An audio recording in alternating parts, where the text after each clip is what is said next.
Hey, welcome back. It's Jason Walter here. In today's housing market update, I'm going to be sharing the latest stats with you for March. So I have an update regarding home prices and housing inventory and much, much more. And towards the end of this video, I have an update regarding mortgage loan forbearance numbers, as well as a quick mortgage interest rate recap. And lastly, I have some economic news to share as well. And before we get started, please hit the like button. I greatly appreciate that. A lot of work goes into making these videos, so all I ask for is a simple like. All right, thank you so much for doing that, and let's go ahead and dive right into the video. And I noticed that Realtor.com announced their March housing market report yesterday, so I wanted to share that with you today. I really like how Realtor.com is so fast in posting an update just a couple days after month end. This is because the National Association of Realtors posts their updates about 3 weeks after month end. For example, the National Association of Realtors will not release their March home sale numbers until April 22nd. And then we have to wait until April 29th for pending home sale numbers. All right, so going back to this report from Realtor.com, for those looking for more housing inventory, I do not have good news for you. In the US, housing inventory in March decreased by 52% compared to 1 year ago. This is a higher rate of decline compared to the 49% drop in February. So this equates to a whopping 534,000 fewer homes for sale in March compared to 1 year ago. So obviously a huge factor in why housing inventory is so low right now is that houses are selling very quickly. For example, in California, the median days on the market is only 10 days compared to 23 days from 1 year ago.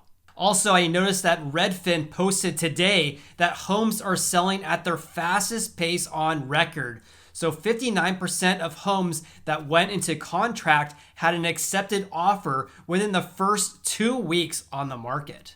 However, another factor of why housing inventory is so low right now is because new listings actually decreased recently. For example, in March, newly listed homes declined by 20% on a year-over-year basis compared to the 24.5% decline that we saw in February.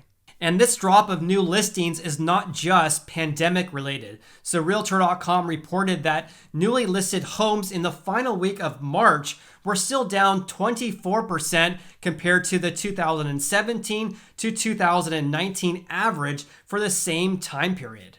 And when looking at the 50 largest metros in the US, the markets that experienced the largest year-over-year decline in newly listed homes for the month of March included Jacksonville, Oklahoma City, and Nashville.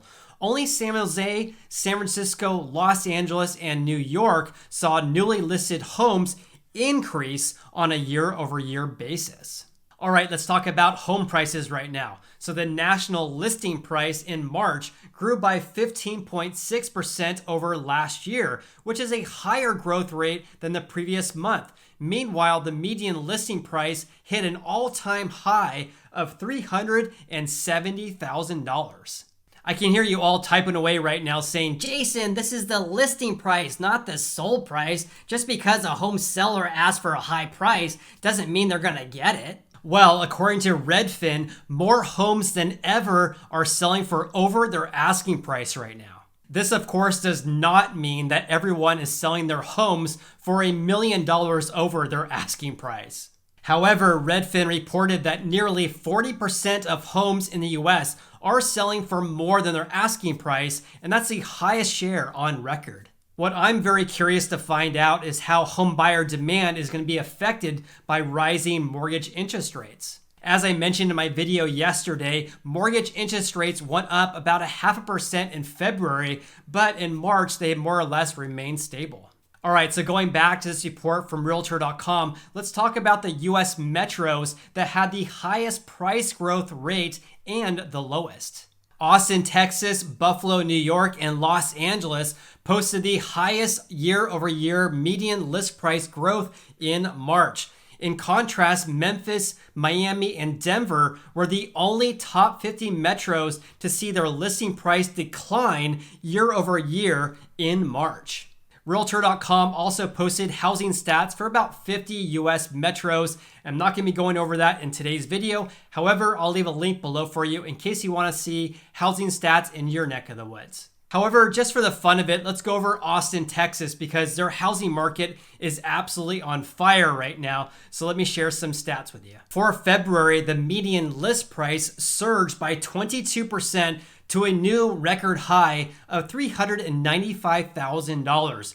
Meanwhile, housing inventory is down a whopping 74% and reached a new record low. Despite the lack of homes for sale, pending home sales increased 15%. And houses are selling twice as fast as 1 year ago in Austin, Texas. All right, changing gears slightly, let's talk about mortgage loan forbearance because Black Knight just posted an update regarding that today. Forbearances dropped by another 33,000, and this marks the 5th consecutive week of declines, which is the longest stretch of improvements since September 2020. As of the end of March, there were 2.54 million loans in forbearance, and that equates to 4.8% of all loans. For March, there's still 300,000 loans that were scheduled to expire or get extended. That will be very important to watch, along with about 655,000 loans with April expiration dates. So will these homeowners do extensions or will they end their forbearance? Stay tuned on the channel and I'll keep you updated on that. In economic news, job growth boomed in March at its fastest pace since August 2020, thanks to stronger economic growth and vaccine distribution. The 916,000 jobs that were added far surpassed the 675,000 that were expected, and gains in leisure and hospitality led the surge with an increase of 280,000 jobs.